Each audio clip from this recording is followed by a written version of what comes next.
Hello, my name is Jane Talbot and it is day 47 of my year of adventuring, and today I've decided to try my hand at tasting whiskey like a pro.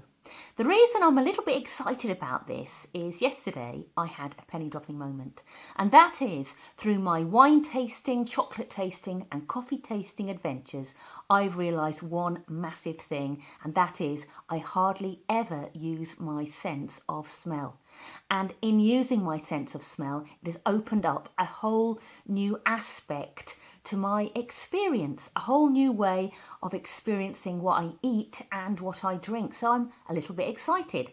For this, I have a bottle of Talisker whiskey. It's a single malt whiskey from the Isle of Skye. The Isle of Skye only has one distillery on it.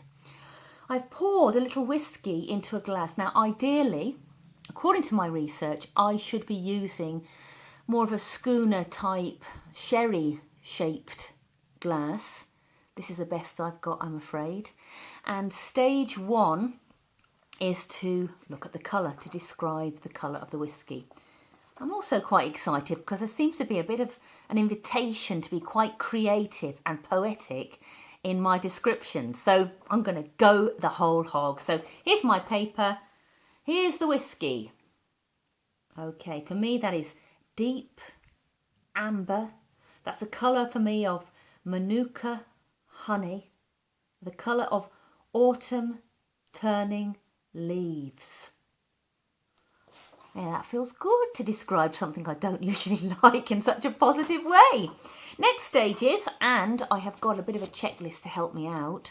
The next stage is called describing the nose, what it actually smells like. So like yesterday in the wine tasting, I'm going to give it a bit of a swirl to release the aromas, and then apparently I've got to get nostalgic. I've got to think about what that smell reminds me of. So here's the swirl,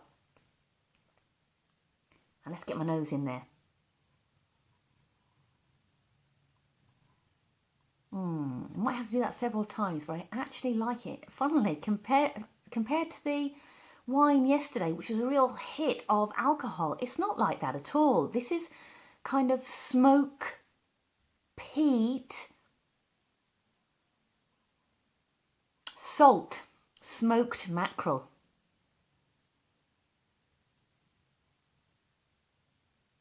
Winter fires.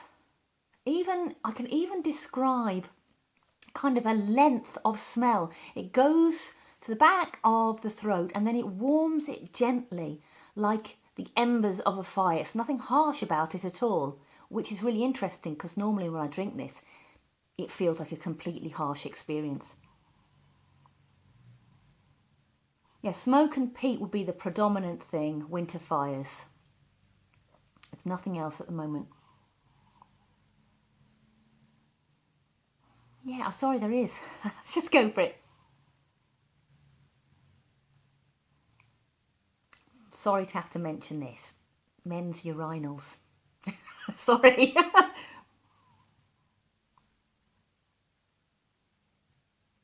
And the minute I said that, it's opened up something a little bit sweeter. So the more I swirl it, the more I'm getting. It's making my mouth water. It's kind of opening up a real rich, there's a richness to that smell. There's nothing thin about it. It's really thick, like aged peat. It's like that peat you put on a fire and you know it might have even been dug generations ago, but it still holds its heritage. I'm really getting into this poetry stuff. I might just stop with the smell. That is good enough for me, because what they say is now the tasting bit, the palate, that's only to really reinforce what your nose found out in the first place. It's to justify what your nose found out. So if I look at my notes down here, it says, what does it feel like in the mouth? And what's the finish like? And what flavours am I experiencing? So like yesterday, I'm going to swirl it. I'm going to put it into my mouth and let it sit there for a while.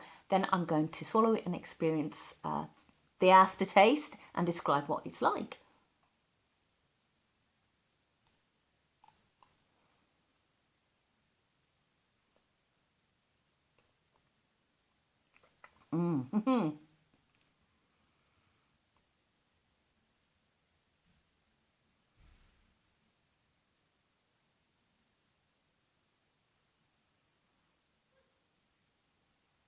Okay, that's quite interesting.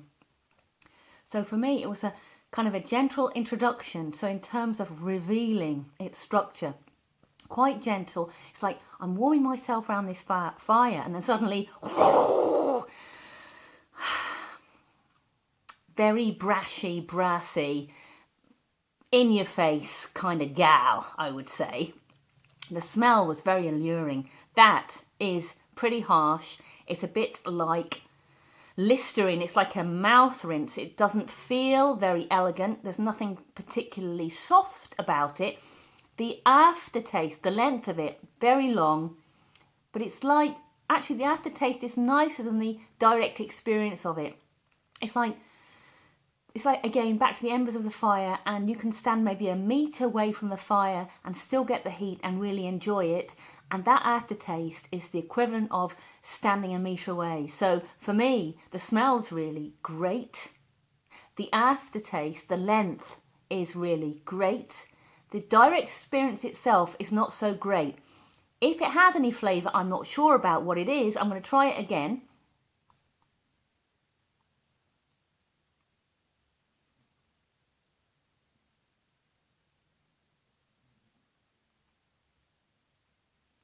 Woody, smoke, quite astringent, quite bitter.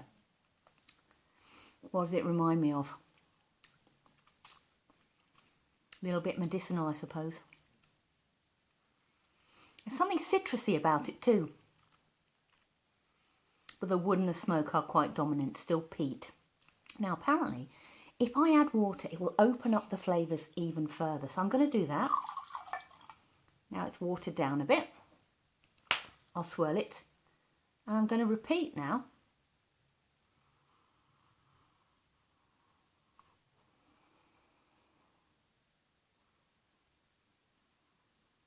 Now, whereas before it was like the harsh drone of a bagpipe, this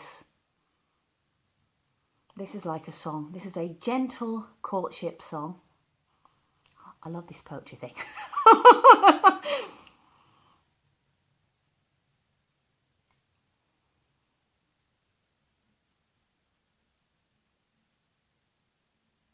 Still smoke, still peat. Maybe a little bit more citrusy than it was before.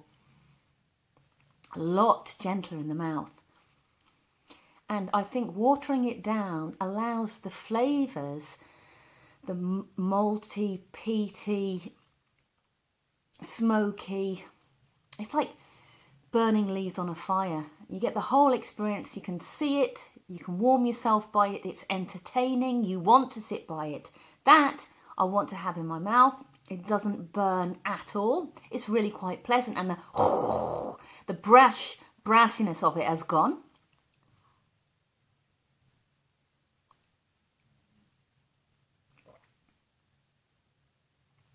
Still a long aftertaste, and the dominant aftertaste is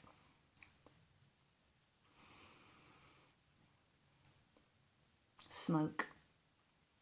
And it's really rather pleasant. And what I've learnt from this is, you know what, it's a lot nicer to drink whiskey with water in it. And that whole burn, that harshness that sometimes people can associate with whiskey, takes the heat out of it all. Brilliant.